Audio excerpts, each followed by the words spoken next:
In today's video, I actually want to relate this conversation to a comment that I received yesterday calling social media watered down communication. I think that hits the nail on the head. That is a spot on analysis of what I believe. When you are commenting and communicating over text, you lose many of the things that we rely upon to portray messages. Even right now, I'm losing some of this because I can't see you guys responding to what I'm saying. And that's been a part of the reason why this has been so hard for me to adapt to. It's something I've had to learn. And going along with that, I'm worried that as a society, we are learning to communicate in a watered down form. I think over the phone is even less than communicating face to face. But when you take even the sound of someone's voice out, you're losing even more. And there's a big piece of this that I realized a couple days back that I think is actually more valuable than a lot of people appreciate, and that is the timing of communication itself.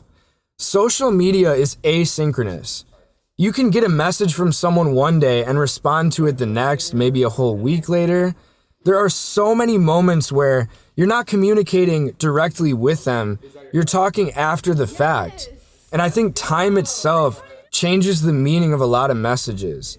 If you're saying something that has meaning in the moment but changes later, you're gonna lose that. So for example, if I'm in a heated debate with someone, a lot of times I think one thing one moment but then change my opinion later. And that's totally fine, it might be more accurate. But at the end of the day, what I think you're losing with asynchronous communication is this fact that we as humans do make mistakes. We say things in the moment that don't necessarily line up.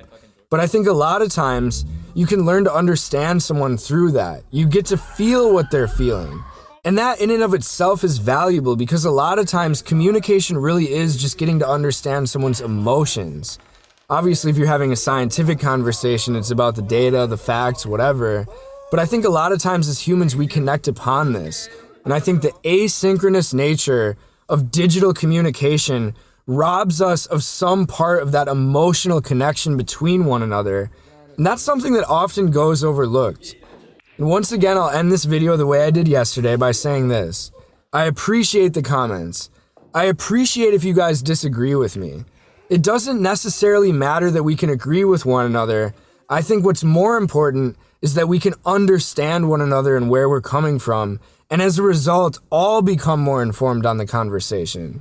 That's what I'm trying to do here. That's kind of what I'm trying to do with these videos. I'm just portraying thoughts that I have in the moment, and ironically, this is going to be an asynchronous form of communication, but today, these were my thoughts. Catch you guys tomorrow.